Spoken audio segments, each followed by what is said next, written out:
And let's see, do we have the amazing Mel Sword? You. I just had to unmute on Bo's fancy machine. Fantastic. Good morning, Mel. Well, So good you got- morning. I just say good morning. Just That's right. good morning, everyone. Absolutely. Morning, Peg. So we've I got can see- 1 minute before we get started. We never start late, but we don't start early either because it's not fair to the people that are on time, right? Yeah. Yeah. Morning, Nate. See you soon. Yeah. See you soon. We're gonna have a snowball fight, you and I. Yeah, right. Okay, Mel, we hit the top of the hour. Go ahead and teach us your prospecting script. Okay. So good morning, everyone. Am I good to go? Are we live and I'm good to go? So good morning, everyone, and good morning from beautiful, well, near Aspen. I forget the name of the place we're at, but near Aspen. So I've been staying here at Cindy and Bo, so it's just gorgeous. So just a few things that I might want to just share with you briefly this morning is, and with your permission, I want to share with you the two ways of building the business that I've watched in the now 5 years that I've been with ASEA. There's a group of people that will build a business on the product, and then there's another group of people that will build it on the actual business opportunity. And I build it very much on the business opportunity. I watched in the early stages of my own journey with ASEA that building on the product was a little bit slow. And the reason I think that is when we talk to people about the product, and please don't misunderstand, if I'm talking to somebody that I know is seriously unwell, I'm going to have a product conversation. I'm not going to have a business conversation. I'm going to talk to them about the product. Of course, I'm going to do that. But most of the people I talk to, it's not they're health-wise unwell, they're financially unwell. And I'm talking about Australia mainly, where I operate. Most of the people I talk to, they've got financial problems. Some of them don't want to admit it, but most people I think are in a situation where if they still have to work for money, they've got a money problem. And so my contacting technique, the way I contact people, is to reach out to people about the opportunity. The difference between having a customer, when you find a customer, it adds to your volume. Excuse me. And please don't misunderstand. I wish I had another million of those. So, of course, that's volume, and we want volume. So everything is beneficial for our business. But when you find a builder in our business, you multiply the volume. Not that I was very good at maths, but I'm able to draw that distinction in the business very clearly. And as I watch my own organization grow, it grows by the multipliers, the leaders. There's another talk I could share with you is that we attract who we are. So big visionaries attract big visionaries. Some of you might have heard me talk about monkeys will attract monkeys. Monkey makes a monkey, a fish makes a fish, a rabbit makes a rabbit, at least they should do. But my script of my conversation to people is very much about the opportunity. And I'm not trying to talk people into this. I'm not looking for people I've got to try and talk into this. I think a mistake that so many of us make is that we try and convince people that this is a great idea. This is a great product. Yes, it is. And it is a great technology. It's many years ahead of its time. But we're looking for the lookers. The whole business that we go through when we build our ASEA business is to sift and sort, to have the courage to keep sifting and to have the patience to keep sifting. And the reason we do that is because we have a big dream. We have a reason to keep going. We have a reason to persevere. So my phone call, my script is really like this. And my key question, because I'll go through the script, but the real question at the end, the preamble, is not that important. Yes, it's got some things in it that I use. But the main question I ask is, John, are you open to looking at other income options? John, may I ask, are you open to looking at other income opportunities?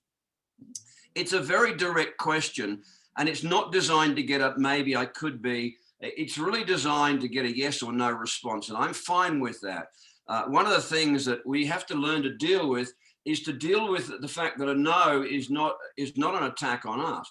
If somebody's not looking for me, I'm not looking for them. That's kind of the nature of our business. We're looking to attract people that are in the looking zone. We're not trying to force people into the looking zone. It's a little bit like taking a horse to water and you say to the horse, look, here's the best pool of water you ever tried in your whole life. And the horse looks at you and says, yeah, but I'm not thirsty. And no, you don't understand. This is different. This is going to be the best water that you've ever tried in your whole life. And the horse says, no, but I'm not thirsty. I don't know, hang on. You misunderstood. This is going to be the sweetest, water you've ever had in your whole life. And if I could just take you to the water, I'll stick your head in the water and you're going to say, wow, you're right, it's the best water. But the horse isn't thirsty. And too many of us, because of our own stuff, you know, our own desire to accomplish and to get results quickly, we try and make people look that aren't in the looking zone. And that's not what we want to do. What we want to do is sift and sort, go through the numbers systematically on a disciplined basis to find the real people that are looking, and then to sift through those people to find the real people that are looking. You understand what I mean? Not everybody says they're looking is actually looking. There's a process of people that say yes when they really should say no. But that's the nature of the industry that we're in. So the key with that is about persistency. So my contacting call is really in Australia. So if I'm phoning somebody on your behalf, Peg, I'm going to phone, let's say, who am I speaking to? David here. Good morning, David. Hi, it's Mal Sword. You and I haven't actually met before, but I'm a friend and business associate of Peg Coates. And David hopefully will say, oh, yeah, I know Peg. Sometimes they say, who's Peg? but hopefully they're going to say, oh, great, yeah, how's Peg? And I'll say, you look, Peg's doing really well. In fact, she's here with me right now. David, the reason for our call today is that Peg and I are in the process of expanding a very exciting opportunity into the Australasian markets, both here in Australia and also into a number of the Asian countries. This is a technology-based opportunity. It's a technology that's being hailed as potentially the most significant health breakthrough since penicillin. And we're expanding very rapidly. And we're looking for some key people to help us to drive this technology to the markets. David, may I ask, are you open to looking at other income options? And that's my question. And I'm going to wait patiently for the answer. And look, invariably, the answer is going to be no, or what is it? Sometimes I'll say, I'll send me some information, that kind of thing. The real lookers, I've learned in the 500 years I've been in the industry now, the real lookers, Danny Doyle will tell you that, the real lookers do not, this is a test you can say, the real lookers do not ask any questions. They don't. The real lookers just say, yes, terrific, what are we doing? Can we connect? And then I go from there. Now, pre-COVID, my favorite way of reaching out to people was to meet with them. I found in my career in the industry that the best way I like to work with people is face-to-face. I can do Zoom to Zoom, that's fine. I've had to learn how to do that. But I like sitting down with somebody because the essence of my I'm probably waffling on a bit, Cindy. You just pull me up because I tend to waffle. I tend to go on. But anyway, that's my phone conference. Is that enough? Is that what you want me to do? Absolutely. You know what? Why don't you? So our assignment for the next 20 minutes is to practice that question to the people we're reaching out to, right?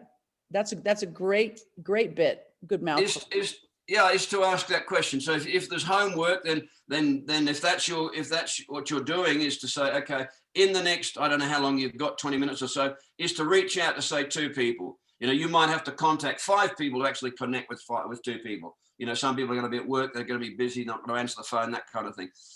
So I kind of keep the tasks, when I start with people, kind of keep the tasks manageable, doable.